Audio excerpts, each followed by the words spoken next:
Okay, well, I'm going to say good morning. How does it feel to be answering the same questions over and over and over again, except in your home turf of New York? Well, somehow every time I answer these questions, the answer is different every time. So let's see what you get this time. Well, champ, I'm going to call you champ. Is that okay with you? Sure is. Okay, champ. You have one of the biggest shows in your career coming up, wrestling on your home turf at UBS Arena. I have to assume that's the biggest show you've ever wrestled on, right? The way things are lining up, that would be correct. And I'm extremely excited to wrestle, in one of my hometowns. So maybe we'll see TNA running in Moscow one day. But for now, we'll focus on TNA running in New York City, which I'm so excited from, remembering the times that they used to run at the Melrose Ballroom, which had a much Yeah. smaller capacity Yeah. compared to the UBS Arena. So I'm completely stoked for the upcoming show on July 20th.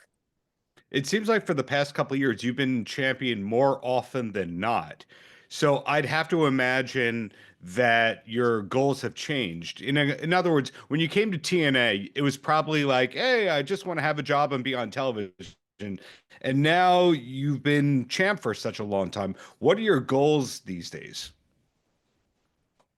I mean, my goals are always to keep representing myself and TNA around the world as to the best of my abilities, continue to put on, some of the best matches that I can. My goal every single time I enter the ring is to be the best and have the best matchup. So that's the goal, whether I have the title or not, but especially once I have the title. Got it. So in the case of TNA present day, the arenas or the venues are much bigger than they were a year or two ago. When did you start to see that things were really changing for the positive? I would definitely have to say that when Impact went back to being TNA, that was, in my opinion, I believe that was a hard to kill of last year, and that was pretty much like the catalyst, the beginning of the snowball, beginning to roll. And I think in the last just about a year, we've seen some really insane growth for TNA. Right. Who, of course, everyone in the ring is competing with one another. But in your opinion, besides yourself, who are some of the strongest people in TNA these days?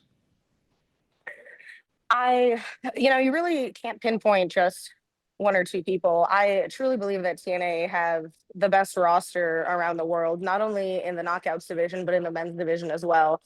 You know what I mean? We have people who fit into just about any bracket or type of wrestling that you would like to classify them as. I think the range is really incredible in our locker room. And I think that from Mhm. established stars to up and coming stars, the roster is extremely stacked, like I said before. And in the case of what's going on right now, a lot of NXT talent also around. Is that a good thing for Masha? Because I assume you're going to dominate all of them, right? I think it's an absolutely fantastic thing. And I look forward to more competitors from like anywhere, you know what I mean? TNA, WWE, anywhere around the world. Anybody who wants to step up and challenge me for the belt is welcome to meet me in the ring. So I got a question, which I'm going to paraphrase from a fan of yours, a fellow fake news media wrestling person, Jay Gold. And Jay Gold was complimenting the strength that you have in intergender matches. But we don't really see that in TNA. Is that something that you hope eventually comes to TNA? Definitely, that's one of my favorite styles of wrestling, if we'll call it that. It's definitely something that I think I perform really well in. And I think that TNA, I mean, if we were to do a poll online of dream intergender matches that you could build from the TNA roster, it would be insane. The pairings that you could have, the types of matches that you could have, the possibilities are completely endless.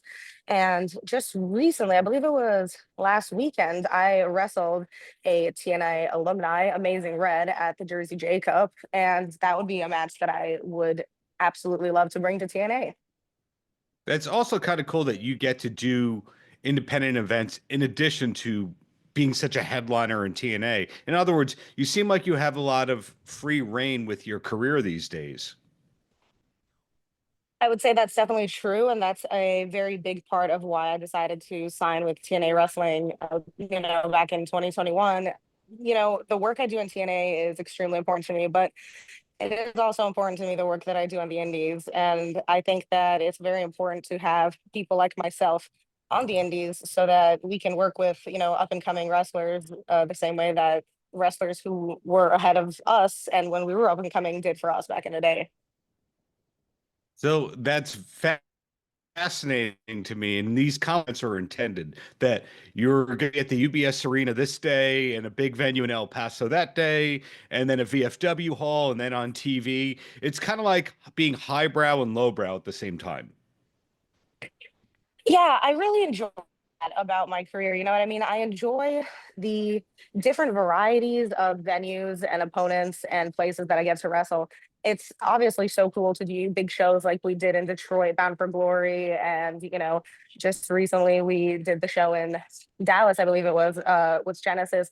Those are really cool. But also, there's a really cool and intimate feeling when you do smaller shows with 200, 300, 400 people in different cities.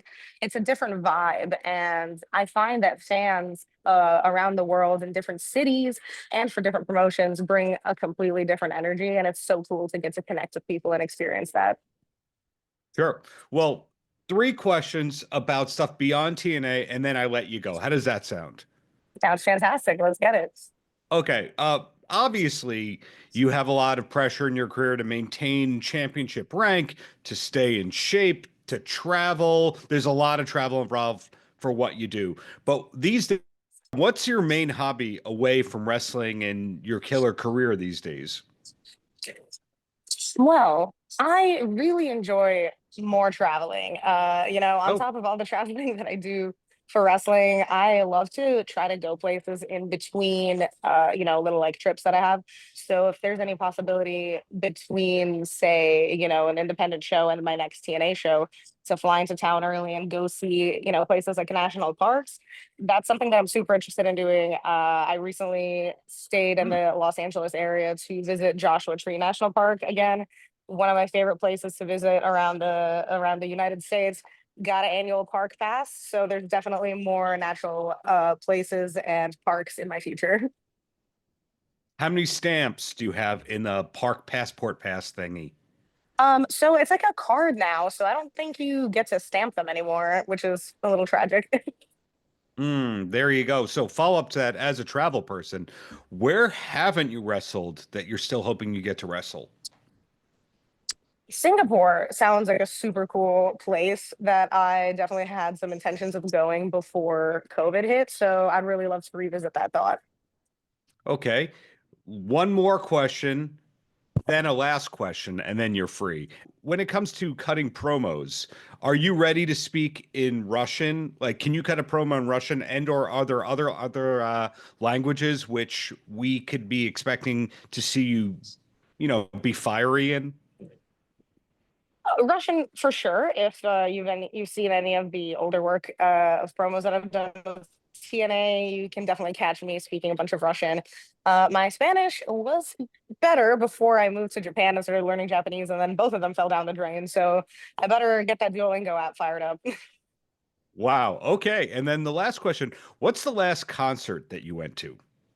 So, the last concert that I went to was Low Cut Connie in New Jersey, and I'm actually going to another concert. Actually, I have two concerts lined up next month, so I'm super excited.